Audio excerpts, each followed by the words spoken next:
요즘 동해에서 벌어지는 상황을 보면 단순히 어업 경쟁 수준이 아니라 거의 군사 작전 수준입니다. 특히 중국의 이른바 민간 어선이라고 불리는 배들이 실제로는 위성통신 안테나와 특수 장비를 싣고 움직이는 걸 보면 이건 명백히 평화로운 어업 활동이 아니라 정보 수집과 영해 도발에 가깝죠. 맞습니다. 최근 자료를 보면 이런 중국 어선들은 밤낮 없이 우리 배타적 경제수역 EEZ 근처를 배회하면서 AIS 신호를 끄거나 위조하고 있습니다. 일반 어선이라면 절대 하지 않을 행동이죠. 심지어 일부는 군사용 고주파 장비를 가동해 주변 함정의 전파 방해를 시도하는 정황도 포착됐습니다. 그렇죠. 그런데 이걸 국제사회에서 문제 삼기 어려운 이유가 그 배들이 겉모습만 보면 그냥 낡은 어선이기 때문입니다. 이런 회색 지대 전술은 시진핑 체제에서 해양 팽창을 위해 적극적으로 쓰이는 방법인데 우리 입장에서는 상당히 불쾌하고 위험한 상황입니다. 일본이나 대만 해역에서도 비슷한 문제가 있지만 특히 한반도 인근은 군사적으로 훨씬 민감하죠. 게다가 우리나라처럼 해양 경계가 비교적 짧고 집중적인 감시가 필요한 곳에서는 이런 위장 전술이 더 치명적입니다. 미국이나 일본이 과거에 이걸 막으려 했지만 그들은 민간 선박을 식별하는 정밀 기술이 부족해 한계가 컸습니다. 하지만 우리 해군은 이미 SPY-1 레이더를 비롯한 첨단 감시 체계를 운용하고 있어서 중국의 얄팍한 속임수는 오래가지 못할 겁니다. 여기서 중요한 건 이 문제가 단순히 불법 조업이 아니라는 겁니다. 불법 조업은 경제 문제지만 위장 군사 활동은 국가 안보 문제죠. 특히 중국은 남중국해에서 이미 어선 위장 해군을 운영해 본 경험이 있고 그 모델을 그대로 동중국해와 동해로 옮겨오고 있습니다.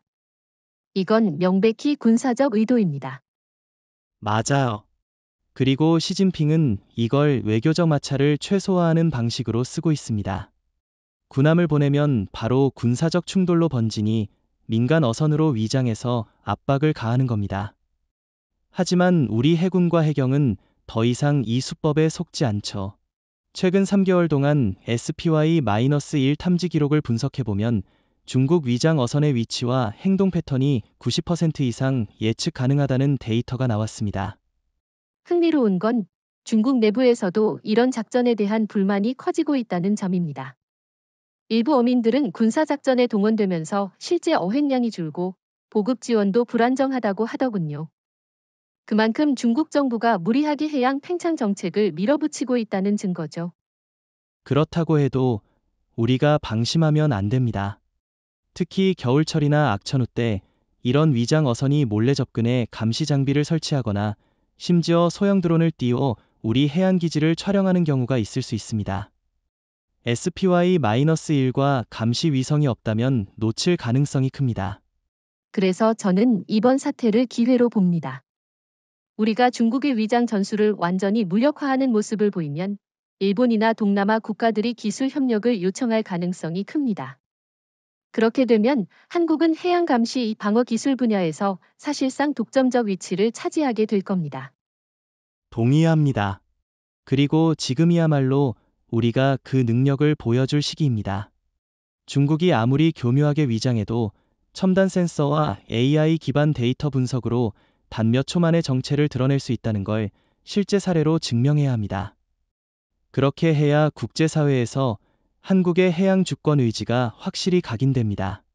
중국의 무장 민간 어선 전술을 제대로 이해하려면 단순히 배 위에 총이나 대포를 싣는 수준이 아니라는 걸 알아야 합니다.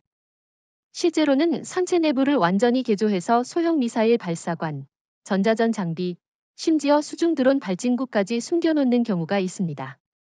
외형만 보면 녹슨 어선인데 내부는 거의 군함 수준인 셈입니다. 맞아요. 게다가 이런 배들은 보통 중국 해군 퇴역 함정의 장비를 재활용합니다. 그래서 비용은 절감하면서도 전투력은 유지하죠. 중국 정부는 이를 해양 민병대라고 부르지만 실상은 인민해방군 해군의 예비 전력입니다. 특히 남중국해에서 베트남, 필리핀을 압박할 때 썼던 방식이 거의 그대로 동중국해와 동해로 옮겨온 거죠. 그렇다면 왜 하필 민간 어선을 사용하는 걸까요? 이유는 간단합니다. 국제법상 민간 선박에 대한 무력 사용은 매우 엄격하게 제한됩니다. 군함이 아니라면 상대방이 먼저 무기를 사용하지 않는 한 공격하기 어렵죠. 중국은 이 법적 회색지대를 교묘하게 이용해 군사 활동을 벌이는 겁니다. 게다가 시진핑 체제는 이걸 단순히 군사적 목적이 아니라 정치적 목적까지 연결합니다. 예를 들어 한중 관계가 경색되면 이런 민간 어선들이 갑자기 대규모로 우리 EEZ 근처로 몰려와 조업을 가장하며 해양 경비력을 소모시키죠.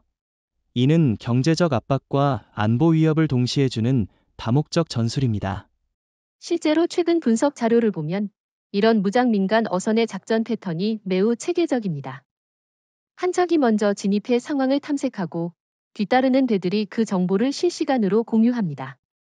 그 과정에서 위성 통신망, 고주파 전송 장치, 심지어 자체 드론까지 활용하죠. 이건 어업이 아니라 완벽한 군사 작전의 틀입니다. 그리고 이 어선들은 단독으로 움직이지 않습니다. 보통 해상에서 중국 해군 함정이나 해경선과 일정 거리를 두고 함께 움직입니다. 무언가 위급 상황이 발생하면 즉시 무장 지원이 가능하게 만드는 겁니다. 이를 통해 중국은 우린 군함을 보내지 않았다는 외교적 변명과 동시에 실제 전투 준비 태세를 유지할 수 있습니다. 여기서 중요한 건 이런 전술이 일본, 대만, 심지어 미국에도 골칫거리지만 한국이 가장 큰 피해자가 될 수 있다는 점입니다. 이유는 간단합니다. 우리 해역은 좁고 경제의 군사적으로 중요한 거점이 해안에 집중돼 있습니다. 이런 배 한 척만 침투해도 전략적 피해가 상당하죠. 맞습니다. 그렇기 때문에 한국은 이미 몇 년 전부터 위협에 대비해 왔습니다. 특히 SPY-1 레이더, 감시 위성, 그리고 해군의 데이터 분석 체계는 이들의 움직임을 거의 실시간으로 추적할 수 있습니다. 중국은 여전히 과거의 레이더 회피 전술이 통할 거라 믿지만 한국은 이미 AI 기반의 이장 식별 알고리즘을 개발해 적용 중입니다. 중국이 아무리 외형을 어선처럼 꾸며도 속도 변화 패턴, 항로 궤적, 전자파 신호 분석을 통해 단 몇 초 만에 정체를 드러낼 수 있습니다. 이건 일본이나 미국도 갖추지 못한 기술인데 우리가 먼저 운용에 성공했습니다. 이 덕분에 한국은 해양 안보 분야에서 독보적인 게임 체인저 역할을 하고 있습니다.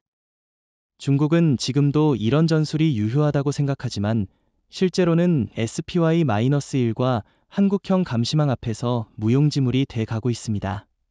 문제는 시진핑이 체면을 중시하는 만큼 이런 실패를 인정하지 않고 더 교묘하고 위험한 방식으로 전술을 변형하려 할 가능성이 높다는 점입니다. 따라서 우리는 기술 우위를 유지하면서도 대응 시나리오를 계속 업데이트해야 합니다. 중국의 무장 민간 어선 전술이 이렇게까지 위협적인 이유 중 하나는 과거의 해양 정찰 체계가 이런 위장을 제대로 걸러내지 못했다는 데 있습니다. 몇 년 전만 해도 우리 해군과 해경은 광학 카메라, 일반 해상 레이더, 그리고 AIS 신호 기반 추적에 의존했습니다. 문제는 이 모든 수단이 의도적인 위조나 차단 앞에서는 무력화될 수 있다는 것이죠. 맞습니다. 특히 AIS 신호 조작은 너무나 간단해서 중국 어선들이 이를 악용했습니다. 위치를 엉뚱한 곳으로 표시하거나 신호를 완전히 꺼버려 유령선처럼 사라졌다가 갑자기 다시 나타나는 겁니다. 이런 방식은 기상 악화나 야간 상황에서는 거의 추적이 불가능했죠. 일본도 이런 전술에 속수무책이었던 사례가 많습니다. 더 큰 문제는 전통적인 해상 레이더는 선체 재질이나 내부 구조까지 분석하지 못한다는 점입니다. 목선이든 강철선이든 크기와 형상만으로 구분하기 때문에 무장 어선이든 진짜 어선이든 동일한 점으로 표시될 뿐이었습니다. 이 때문에 수백 척이 동시에 움직이면 군사적 위협을 식별하는 데 며칠씩 걸렸습니다. 그리고 과거에는 인력 의존도가 너무 높았습니다. 레이더 화면과 영상 데이터를 사람이 일일이 판독하다 보니 인지 편향과 피로 누적으로 오판이 잦았죠. 중국은 이런 빈틈을 노려서 일부러 수십 척의 위장 어선을 동시에 투입해 감시 인력을 과부하시켰습니다. 결과적으로 실제 무장 선박은 그 틈을 타 조용히 침투할 수 있었습니다. 이건 단순한 기술 문제가 아니라 구조적인 한계였습니다. 예를 들어 기상 악화로 파고가 높으면 레이더 반사 신호가 난잡해져서 작은 선박은 쉽게 파도 속에 묻혔습니다. 중국은 이를 이용해 태풍 전후 시기에 의도적으로 움직이며 우리가 대응하기 어려운 시간대를 골랐죠. 심지어 과거 해상 초계기나 순시선도 이런 위장 전술을 완전히 차단하지 못했습니다. 카메라로 촬영하면 외형은 분명 어선이었고 열화상 장비로 봐도 어창 온도는 낮게 유지돼 냉동 어획물이 있는 것처럼 보였거든요. 나중에 밝혀진 건 그 냉동 창고가 사실 전자전 장비 냉각 시스템이었다는 사실이었습니다. 중국이 이런 정교한 속임수를 쓸 수 있었던 이유 중 하나는 국제사회의 법적 구속력이 약하기 때문입니다. 과거 미국, 일본, 호주 등이 이런 문제를 유엔에 제기했지만 명확한 증거가 부족하다는 이유로 제재가 어려웠죠. 결국 우리도 같은 벽에 부딪혔습니다. 하지만 이 한계는 기술로만 극복할 수 있는 건 아닙니다. 정보 공유 체계의 미흡함도 큰 문제였습니다. 예를 들어 일본 해상보안청이 감지한 의심 선박 정보를 한국과 실시간 공유하지 않거나 반대로 우리가 포착한 데이터를 일본에 늦게 전달하는 경우가 있었죠. 이 정보 공백은 중국에겐 황금 시간이었습니다. 그래서 과거 방식으로는 아무리 정찰 자산을 늘려도 중국의 회색 지대 전술을 완전히 막을 수 없다는 결론이 나왔습니다. 그리고 바로 그 한계를 돌파하기 위해 한국은 SPY-1과 다중 스펙트럼 센서, 그리고 AI 기반 패턴 분석 시스템을 결합하는 새로운 감시 체계를 개발하게 된 겁니다. 맞습니다. 중국이 과거에는 감시망의 틈을 믿고 움직였다면 이제는 그 틈이 거의 사라졌다는 걸 느끼기 시작했을 겁니다. 다만 시진핑 정권은 이를 인정하지 않고 더 교묘한 방법을 시도할 가능성이 높기 때문에 우리는 끊임없이 기술과 전술을 발전시켜야 합니다. SPY-1 레이더의 도입은 우리 해군의 해양 감시 능력을 완전히 다른 차원으로 끌어올렸습니다. 이 장비는 원래 미국의 이지스 시스템 핵심 구성품이지만 한국형 구축함 세종대왕급에 통합되면서 단순한 도입이 아니라 한국 상황에 맞춘 최적화가 이루어졌습니다. 기존 해상 레이더가 단순히 물체의 위치와 속도를 파악하는 수준이었다면 SPY-1은 전파 반사 특성과 주파수 스펙트럼을 분석해 표적의 전자 지문을 식별할 수 있습니다. 맞습니다. 특히 이 전자지문 분석이 중국 위장 어선 식별에서 결정적인 역할을 합니다.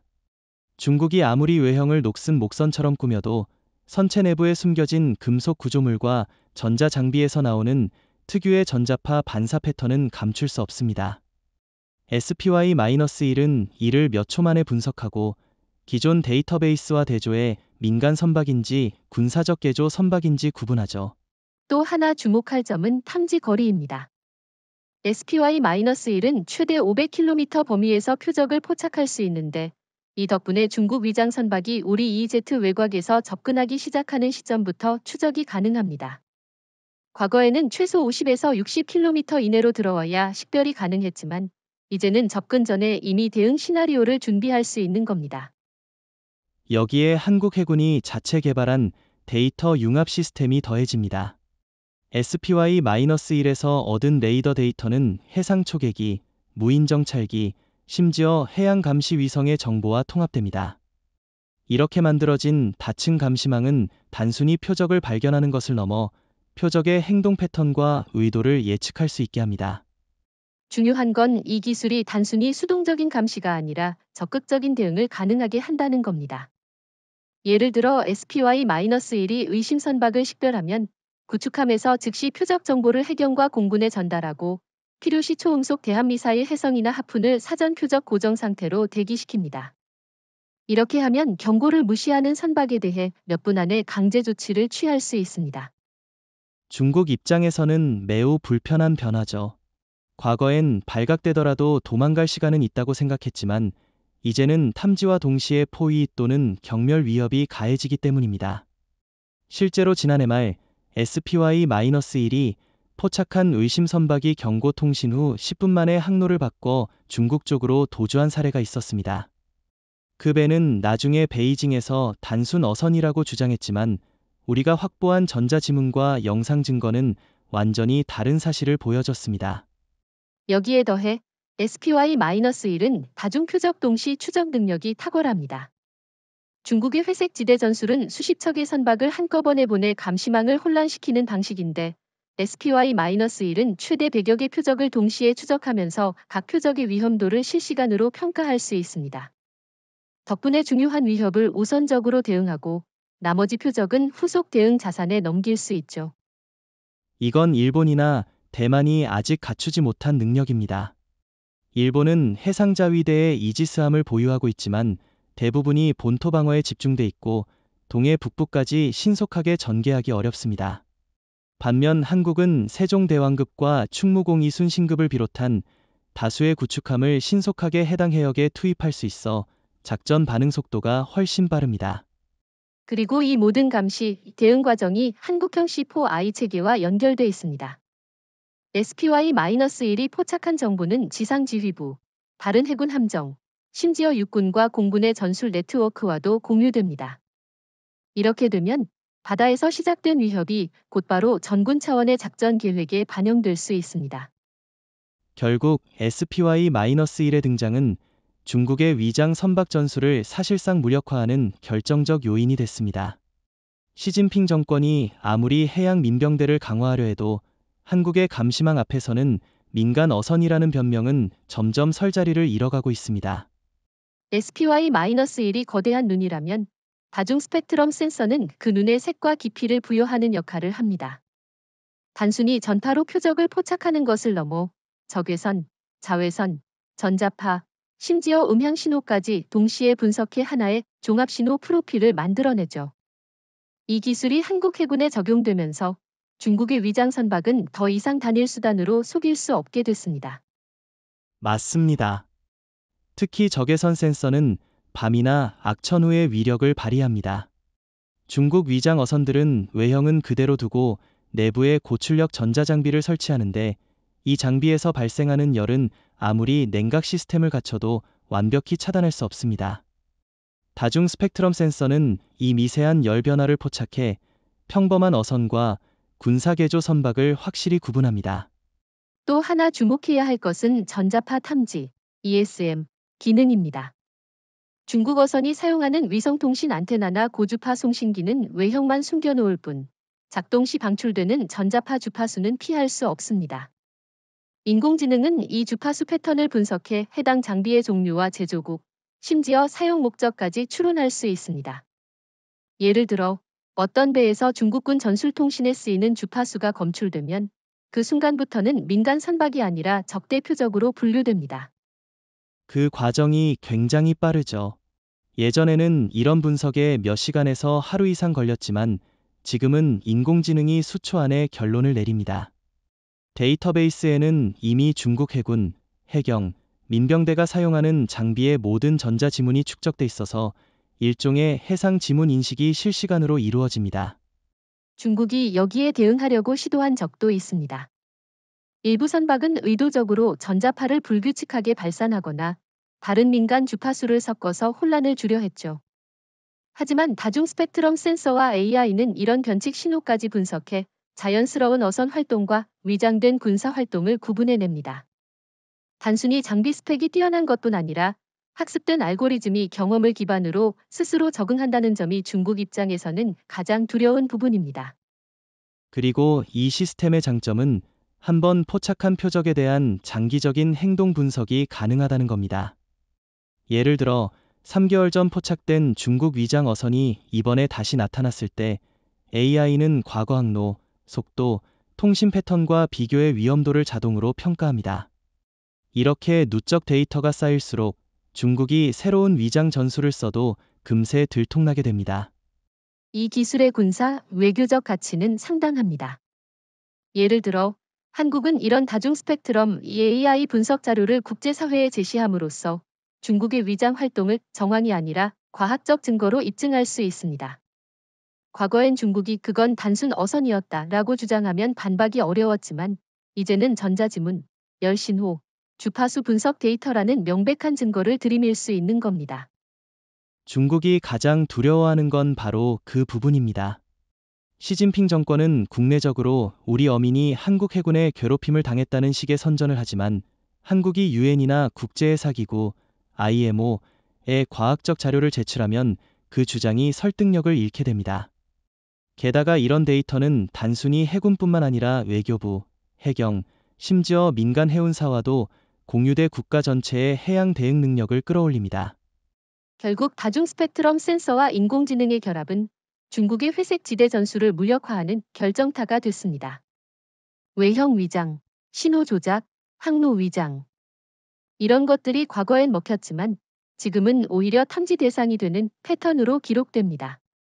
중국이 새로운 속임수를 개발할수록 AI는 그걸 학습해 더 빠르고 정밀하게 식별하게 되죠. 이제 문제는 중국이 이 기술의 한계를 찾으려 더 위험하고 예측 불가능한 전술을 시도할 수 있다는 점입니다.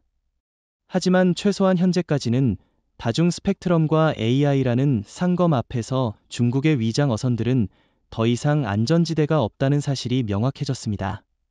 다중 스펙트럼 센서와 SPY-1 레이더, 그리고 인공지능이 만들어내는 궁극의 산물이 바로 전자적 초상입니다.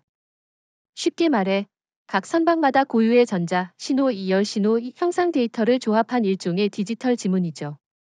중국이 아무리 외형을 바꾸고 페인트 칠을 새로 해도 내부에서 발생하는 미세한 전자파 패턴이나 엔진 진동 특성, 열 배출 구조는 감출 수 없습니다. 맞습니다.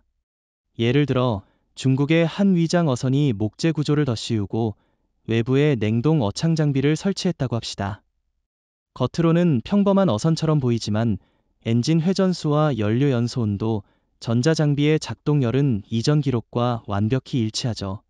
AI는 이런 데이터를 바탕으로 과거에 식별된 무장 선박과 동일함을 몇 초 만에 판정합니다. 흥미로운 건 이 전자적 초상이 단순 식별을 넘어서 행동 패턴까지 담고 있다는 겁니다. 예를 들어 어떤 배는 특정 시간대에만 위성 통신을 켜거나 어획 활동 없이 같은 구역을 반복적으로 선회하는 습관이 있습니다. 이런 세부 패턴이 축적되면 해당 배가 다음에 어디로 이동할지, 어떤 임무를 수행할지를 사전에 예측할 수 있습니다. 이건 사실 중국에게 매우 치명적입니다. 왜냐하면 회색 지대 전술의 핵심은 예측 불가능성인데 전자적 초상이 완성되면 그 불확실성이 사라지거든요. 특히 시진핑 체제가 강조하는 기습과 기만, 전략이 AI 분석 앞에서는 오히려 반복되는 패턴으로 기록됩니다. 실제 사례를 하나 들죠. 지난해 9월, 동해 북부에서 한 척의 중국 어선이 처음 포착됐습니다. 당시엔 민간 선박으로 위장해 있었지만 SPY-1과 다중 센서가 수집한 데이터가 데이터베이스에 등록됐죠. 그리고 석 달 뒤, 그 배가 다시 나타났을 때 AI는 즉시 위험 등급 상위 1%로 분류했고 실제로 조사해보니 함포 장착 흔적과 고주파 송신 장비가 발견됐습니다. 그 사건 이후 우리 해군은 전자적 초상 데이터베이스를 국가 전략 자산으로 격상시켰습니다. 단순히 레이더 기록을 보관하는 게 아니라 모든 감시 장비의 데이터를 통합해 하나의 3D 전자 모델로 저장합니다. 덕분에 선박이 외형을 바꿔도 내부 구조나 전자 신호가 동일하면 즉시 식별됩니다. 중국은 여기에 대응하기 위해 선박 장비를 수시로 교체하거나 엔진 RPM을 변칙적으로 조절하는 등 꼼수를 씁니다. 하지만 아이러니컬하게도 이런 변칙 자체가 새로운 전자 서명으로 기록돼 다음번 식별을 더 쉽게 만들어줍니다. 결국 숨기려 할수록 더 많은 정보를 노출하는 셈이죠. 그리고 이 데이터는 단순 군사 목적뿐 아니라 외교적으로도 큰 무기입니다. 중국이 국제사회에서 한국이 민간 어선을 군사 표적으로 삼았다라고 주장하면 우리는 전자적 초상 데이터를 근거로 반박할 수 있습니다.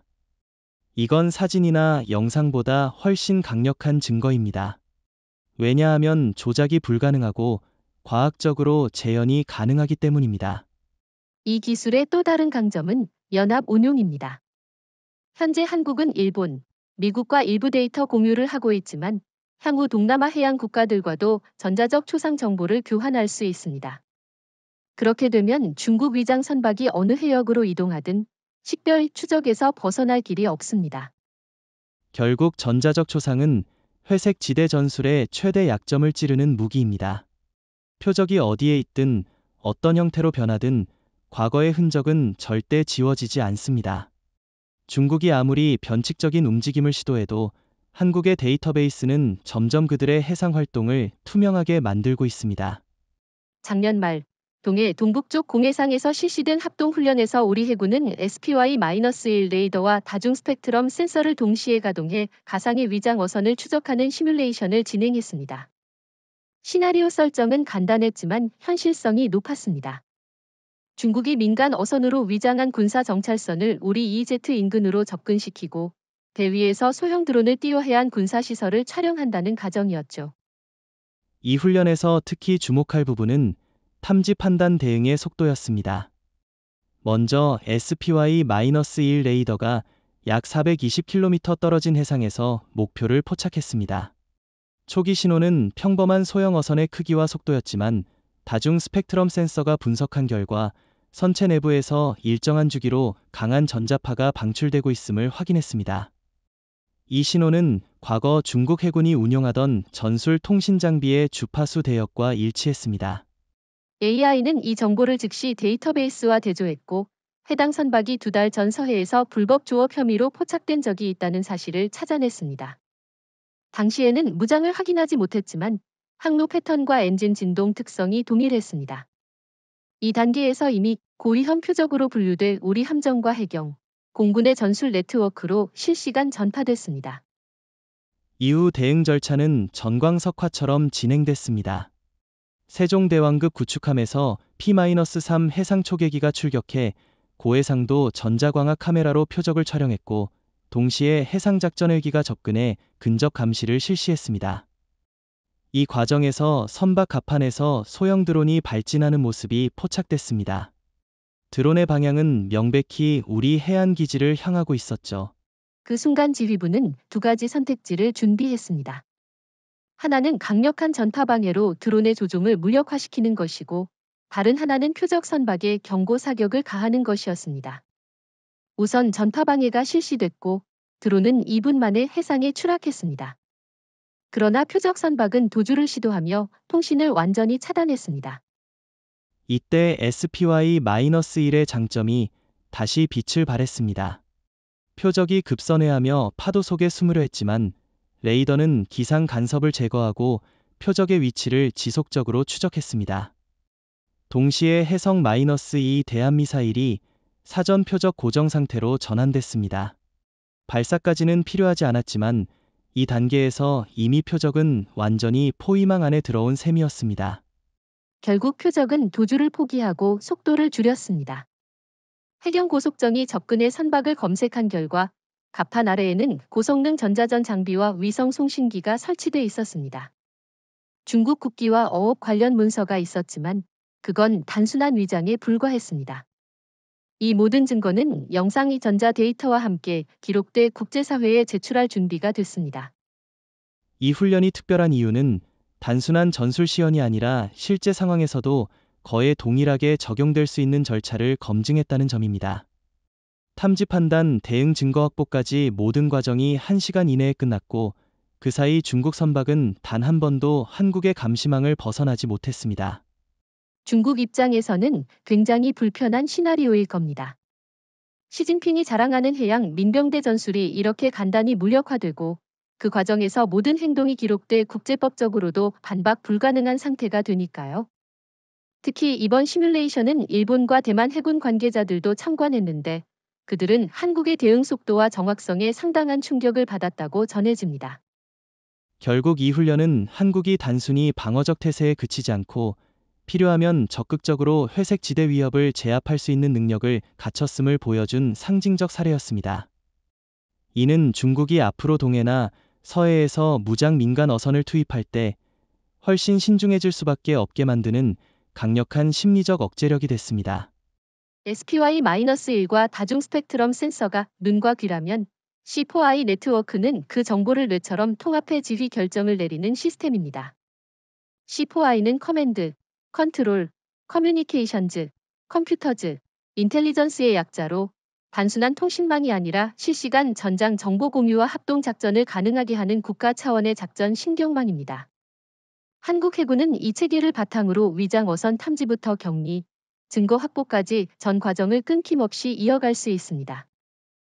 특히 우리 C4I 체계는 6해 공군을 모두 연결한다는 점에서 중국이나 일본보다 훨씬 진화돼 있습니다.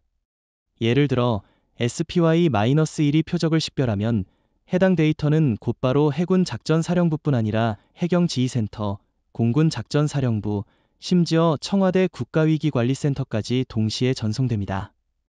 이로 인해 탐지보고 결정 과정에서 발생하던 시간 지연이 사실상 사라졌죠. 이 속도는 중국의 회색 지대 전술을 무력화하는 핵심 요소입니다. 과거 일본이나 동남아 국가들은 위장 어선을 발견하더라도 중앙정부에 보고하고 지시를 기다리는 동안 표적이 이미 도주하거나 임무를 완료한 뒤였습니다. 하지만 한국은 현장 지휘관이 C4I 시스템을 통해 실시간 전군 데이터를 보며 필요한 경우 즉시 무력 조치를 승인받을 수 있습니다. 여기에 위성통신과 데이터 암호화 기술이 결합돼 중국이 전자전 장비로 교란을 시도하더라도 네트워크가 마비되지 않습니다. 실제로 몇 달 전 서해에서 중국이 강력한 전파 방해를 가했지만 한국의 C4I는 자동으로 우회 주파수와 백업 위성 채널을 사용해 통신을 유지했습니다. 중국 입장에서는 분명 치명적인 좌절이었을 겁니다. 또 하나 주목할 점은 C4I가 단순히 군사 자산만 연결하는 것이 아니라 민간 감시망과도 연계된다는 겁니다. 해양수산부의 어선 모니터링 시스템, 해양 레이더 기지, 심지어 민간 항로 관제 데이터까지 통합해 분석하죠. 이렇게 하면 중국 위장 어선이 민간 항로를 이용해 위장을 시도하더라도 곧바로 이질적인 행동 패턴이 드러납니다. 이 시스템의 진가는 연합작전에서 더욱 빛을 발합니다. 한 미 연합해상훈련에서 한국의 C4I는 미 해군의 센서 데이터를 흡수해 분석했고 반대로 미군도 한국 측 데이터로 즉각 표적 대응이 가능했습니다. 미국 관계자들이 놀란 건 한국 C4I가 표적 우선순위를 설정하고 전군의 지시를 내리는 속도가 미군 체계보다 빠르다는 점이었죠. 그건 아마도 한국이 상대하는 위협이 훨씬 복잡하고 즉각적이기 때문일 겁니다. 일본은 해상에서 중국과 충돌 가능성이 있지만 실질적인 군사적 교전 위험은 제한적입니다. 그러나 우리는 서해와 동해에서 하루에도 수십 건의 무력 충돌 가능성을 관리해야 하죠. 이런 환경이 C4I 체계를 전례 없이 실전 중심으로 진화시켰습니다. 중국이 이를 두려워하는 이유는 단순합니다. 그들이 동원하는 해양 민병대와 위장 어선 전략은 연결되지 않은 감시망을 전제로 합니다. 즉, A 지점에서 포착돼도 B 지점으로 이동하면 놓치는 상황 말이죠. 하지만 한국의 C4I는 전국, 나아가 동부가 전역의 센서와 감시망을 하나로 묶어 빈틈을 없앱니다. 실제 사례를 보면 지난 5월 동해 북방 한계선 인근에서 중국 위장 어선 한 척이 포착됐습니다. C4I는 이를 실시간으로 추적하면서 항로를 따라 배치된 다른 감시 자산의 경로 정보를 자동 전송했습니다. 결과적으로 그 배는 동해를 빠져나가기도 전에 해경과 해군, 공군이 동시에 포위망을 완성했고 결국 단 한 번의 경고로 퇴각하게 만들었습니다. 결국 C4I 네트워크는 한국이 단순히 바다를 보는 수준을 넘어 바다 위의 모든 위협에 대해 즉각적이고 다층적인 대응을 가능하게 하는 해양 지휘 두뇌로 자리 잡았습니다. 이 구조 속에서 중국의 회색 지대 전술은 설 자리를 잃어가고 있습니다. 한국 해군이 중국 위장 어선에 대응하는 방식은 단순히 발각 후 무력 진압으로 끝나지 않습니다. 오히려 더 세련되고 국제법적으로도 우위를 점할 수 있는 연성 타격, 소프트 킬 전략을 중심에 둡니다. 이는 표적을 파괴하지 않고 임무를 무력화시키는 방식으로 전파 방해, 항로 차단, 심리전까지 포함됩니다. 중국은 이 방식을 특히 두려워하는데 그 이유는 명확합니다. 물리적 피해가 없으니 침략이라고 선전할 여지가 없고 동시에 작전은 완전히 실패로 돌아가기 때문입니다. 실제 절차를 보면 첫 단계는 선제적 경고입니다. SPY-1과 C4I 네트워크가 위장 어선을 식별하면 함정이나 해경에서 고출력 지향성 스피커로 중국어 경고 방송을 송출합니다. 귀 선박은 한국 배타적 경제 수역을 침범하고 있으며 군사 장비를 운용 중인 것이 탐지됐다. 즉시 정지하라는 식이죠. 이 단계에서 상당수 선박이 속도를 줄이거나 후퇴합니다. 하지만 일부 선박은 무시하고 계속 임무를 수행하려 합니다. 이때 두 번째 단계로 들어가는데 바로 전파 방해입니다. 표적이 사용하는 위성통신과 GPS 신호를 무력화시키고 심지어 일부 경우엔 드론 조종 전파까지 차단합니다. 이렇게 되면 선박은 외부 지휘와 연결이 끊겨 사실상 고립 상태에 빠집니다. 세 번째 단계는 항로 차단입니다. 고속정이나 해상작전 헬기가 선박의 진행 방향을 막고 필요시 소형 폭뢰나 음향 장비를 사용해 접근을 제한합니다. 이런 장비는 폭발력이 아니라 강력한 충격파와 소음으로 선박 운항을 방해하기 때문에 물리적 피해 없이도 표적의 작전을 완전히 멈출 수 있습니다. 이 모든 과정이 국제법 테두리 안에서 진행된다는 게 중요합니다. 중국은 민간 어선이 공격받았다고 선전하더라도 실제로는 물리적 공격이 없었고 오히려 위장된 군사 행위가 먼저 탐지됐다는 증거가 남습니다. 이렇게 되면 국제 여론은 한국 편이 될 수밖에 없습니다. 중국 입장에서 더 곤란한 건 이런 연성 타격이 반복되면 심리적으로 위축된다는 점입니다. 실제로 몇 달 전 서해에서 두 차례 전파 방해를 당한 중국 위장 어선이 있었는데 이후 동일한 배가 다시 나타났을 때는 우리 함정이 시야에 들어오는 즉시 항로를 변경해 도주했습니다.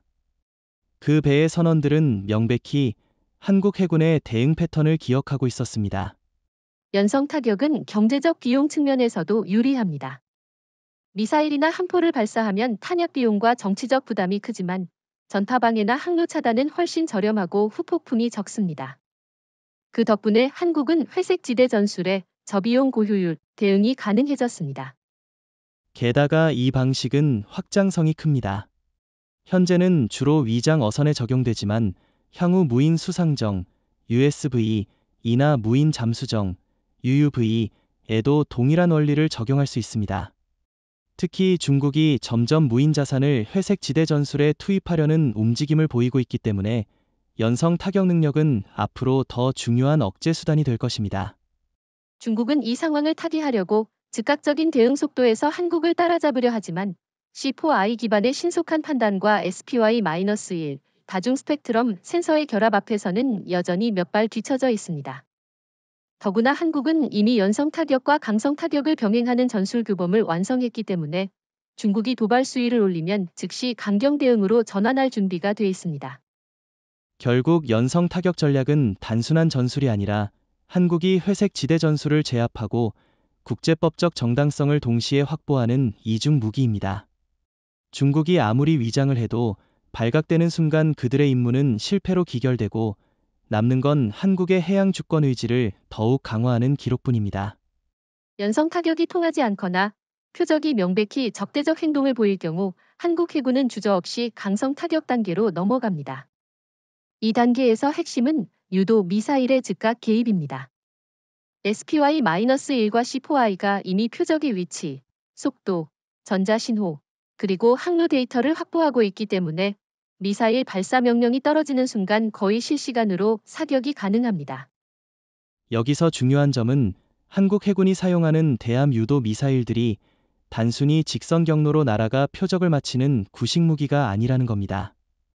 해성-2나 하푼 블록2는 발사 후에도 비행 경로를 변경하며 회피 기동이 가능하고 최종 접근 시에는 능동 레이더와 적외선 탐색기를 동시에 가동해 전자전 방해를 시도하는 표적도 끝까지 추적합니다. 중국 위장 어선이 최첨단 방해 장비를 싣고 있더라도 회피 확률은 사실상 0에 가깝습니다. 게다가 미사일 발사 전 단계부터 심리적 압박이 시작됩니다. 표적 선박이 경고를 무시하면 구축함의 발사관 덮개가 열리고 함교에서는 경고 방송과 함께 미사일 조준 레이더가 표적에 고정됩니다.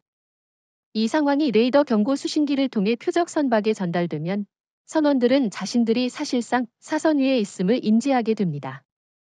많은 경우 이 시점에서 이미 도주를 선택하죠. 그러나 실제 발사로 이어진 사례도 있습니다.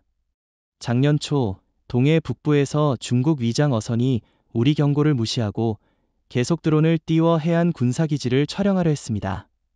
전파 방해와 항로 차단이 모두 실패하자 세종대왕급 구축함에서 해성 1I 미사일 한 발이 발사됐습니다. 미사일은 초저공 비행으로 표적에 접근했고 선박과 직접 충돌하기 직전 해상에서 폭발의 파편과 충격파로 표적의 추진력을 완전히 마비시켰습니다. 이 방식은 단순 파괴보다 훨씬 전략적입니다.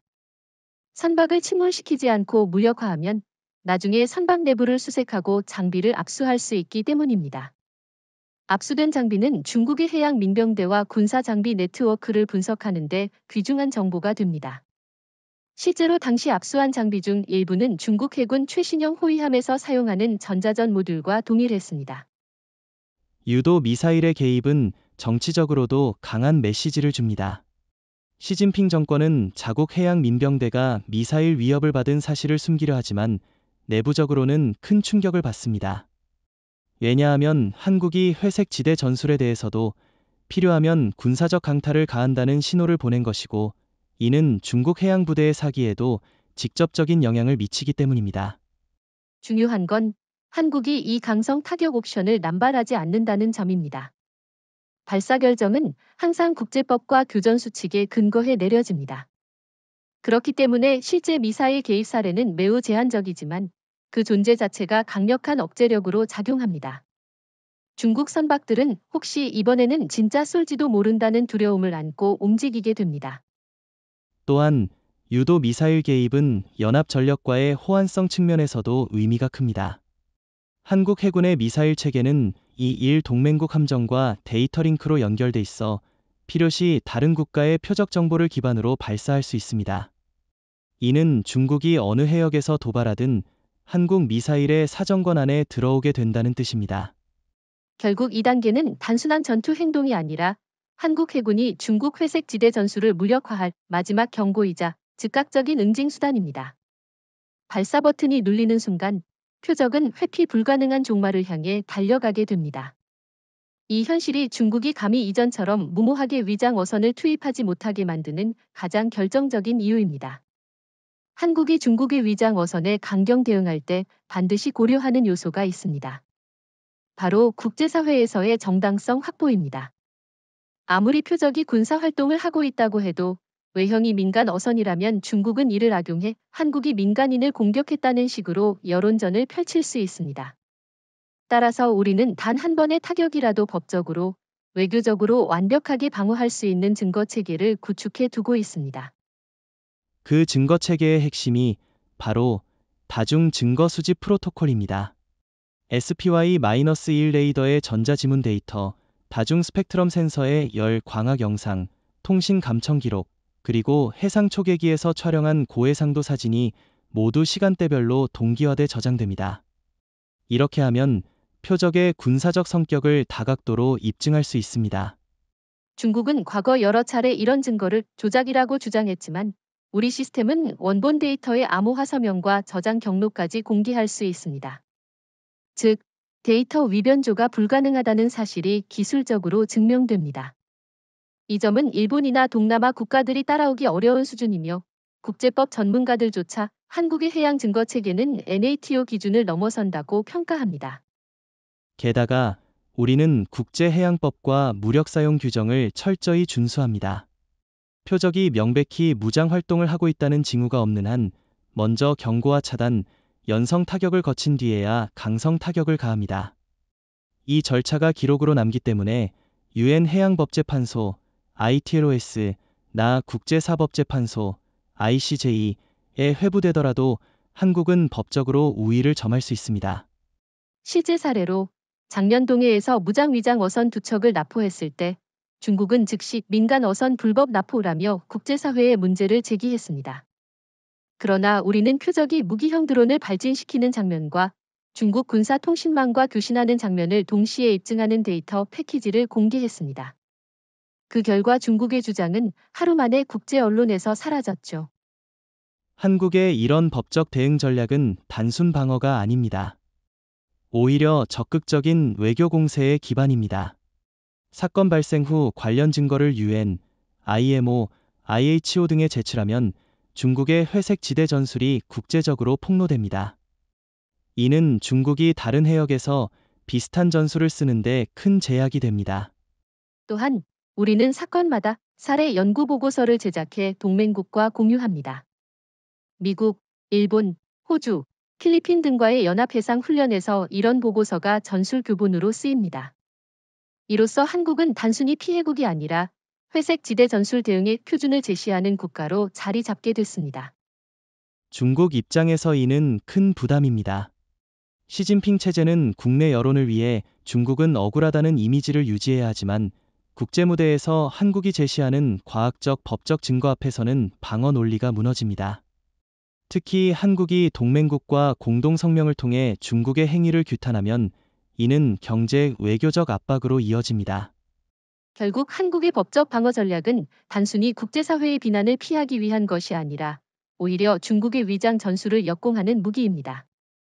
무력과 법, 기술과 외교를 결합한 이 전략이야말로 한국이 바다에서 주도권을 잃지 않는 핵심 기반입니다. 중국의 위장 어선 전술은 단순히 해양 침투를 목적으로 하는 것이 아니라 심리전의 성격을 강하게 띱니다. 반복적인 출연으로 상대 해군과 해경의 경계심을 무디게 하거나 어차피 민간 어선일지도 모른다는 의구심을 심어 방심을 유도하는 것이죠. 그러나 한국의 대응 체계가 완성된 지금 이 심리전이 오히려 역효과를 내고 있습니다. 그 역효과는 명확합니다. 중국 위장 어선의 선원들이 한국 해군과 마주칠 때 느끼는 압박감이 과거와 비교할 수 없을 정도로 커졌다는 겁니다. 특히 SPY-1 레이더와 다중 스펙트럼 센서의 존재는 그들에게 우리가 어떤 위장을 해도 결국 발각된다는 심리적 패배감을 줍니다.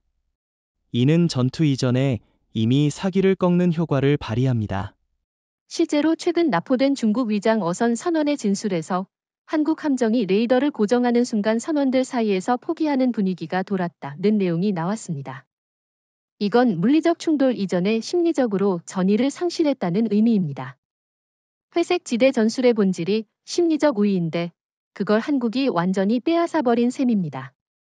더 나아가 이런 심리적 억제력은 단기적 효과에 그치지 않습니다. 한번 강력한 대응을 당한 선박이나 선원은 이후 장기간에 걸쳐 해당 해역을 피하는 경향이 나타납니다.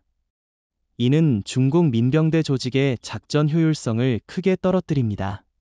새로운 인원을 투입해야 하고 그 과정에서 훈련과 장비 보급에도 차질이 생기죠. 또한 중국 내부의 선원 사회에도 변화가 생기고 있습니다. 일부 선원들은 한국 해역 진입을 거부하거나 고액의 위험 수당을 요구하기 시작했습니다. 이는 시진핑 체제가 회색 지대 전술을 유지하는 데 있어 인적 자원의 안정성을 해칩니다. 결국 이는 정책 지속성에도 영향을 미칠 수 있습니다.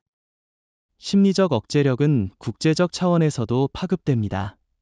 한국의 강경 대응 소식이 동남아, 인도양 국가까지 전해지면서 중국의 위장 어선 전술이 더 이상 저위험 고효율 전략이 아니라는 인식이 확산되고 있습니다. 이런 분위기는 중국의 전술적 선택지를 좁히고 외교적 고립을 가속화합니다.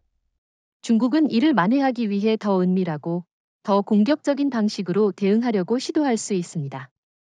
그러나 문제는 한국의 감시 대응 능력이 이미 변칙 전술까지 예측할 수 있는 수준이라는 겁니다.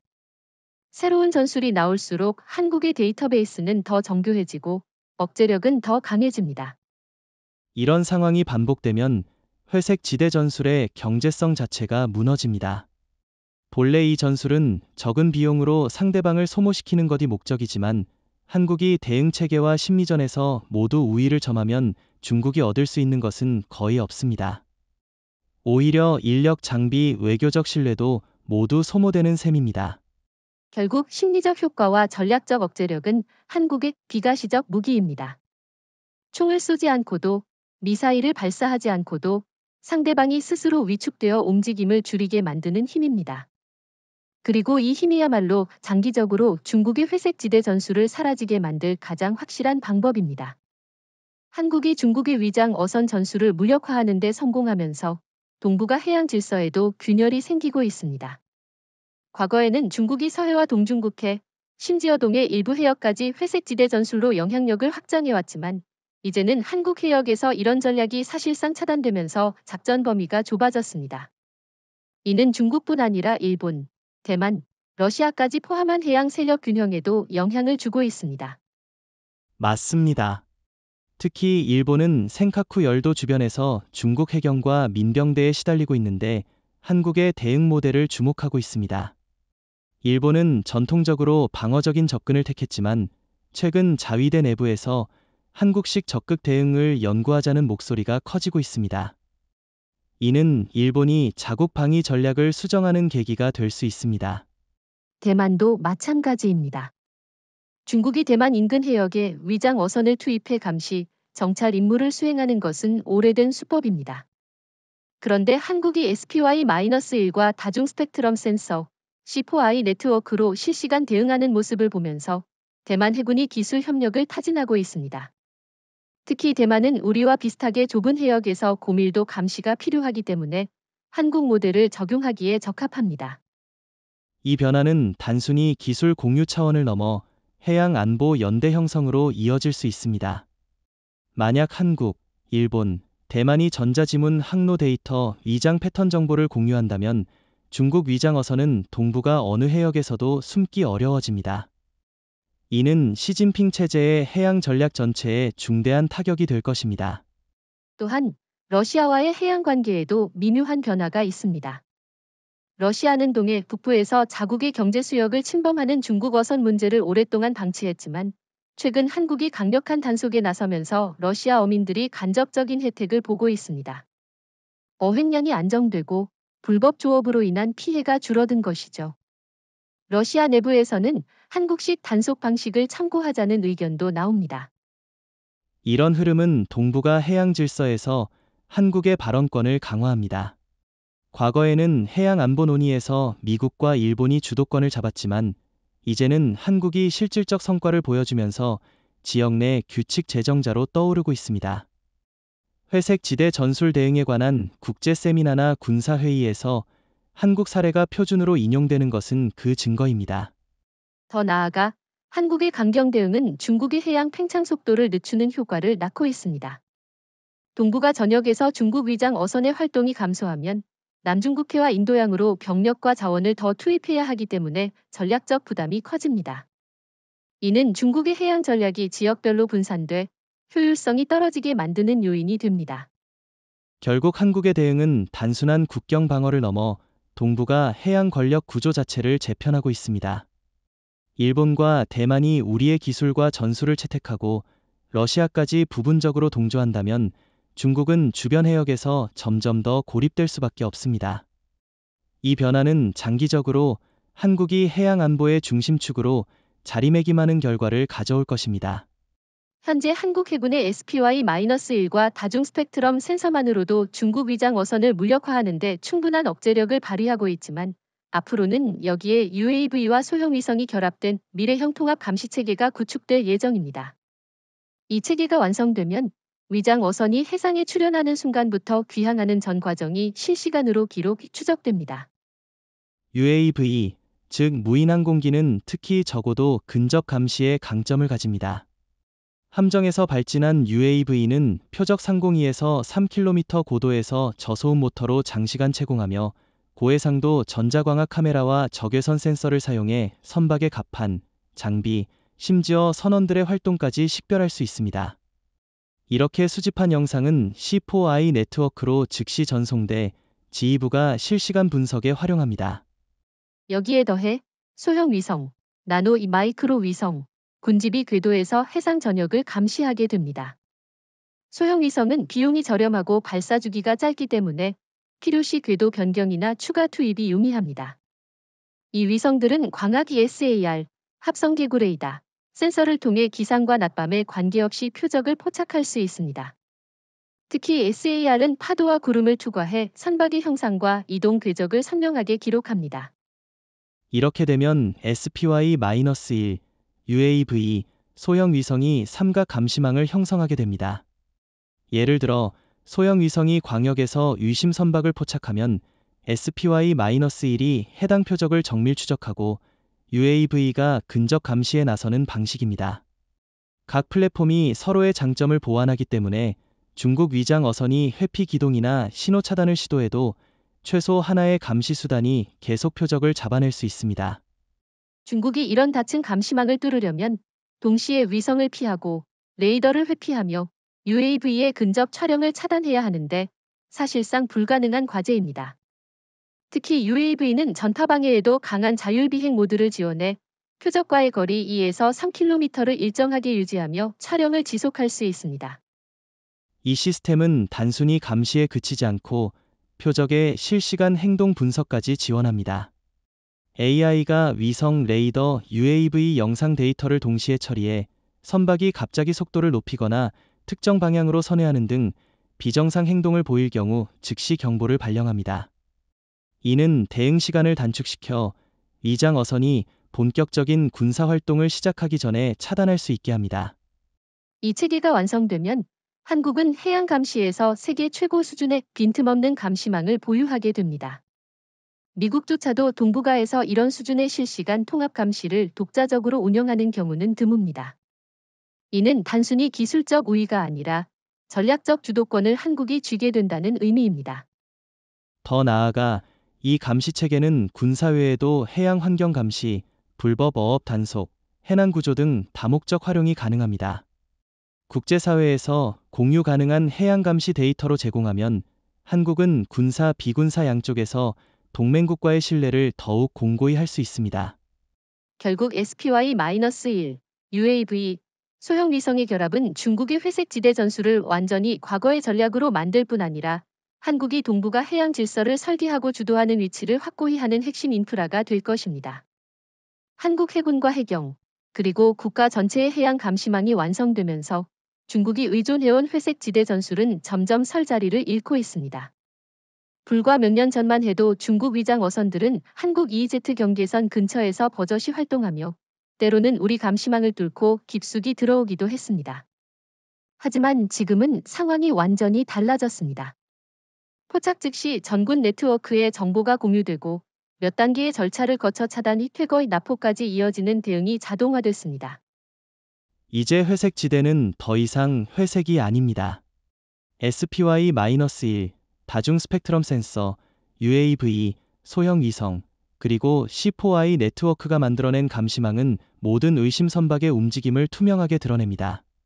표적이 어떤 국기를 달고 있든, 어떤 색으로 도색돼 있든, 심지어 어업 장비를 싣고 있더라도 그들의 실제 의도와 임무는 숨길 수 없습니다. 중국은 이 상황을 타개하기 위해 새로운 형태의 위장을 시도하고 있습니다. 예를 들어 동남아 국적을 위조하거나 위성에서 포착하기 어려운 초소형 선박을 사용하는 방식이죠. 하지만 이런 시도조차도 장기적으로는 무의미합니다. 왜냐하면 AI 기반 데이터 분석이 이미 전 세계 해역의 선박 패턴을 학습하고 있어 비정상적인 항로와 행동을 자동으로 식별하기 때문입니다.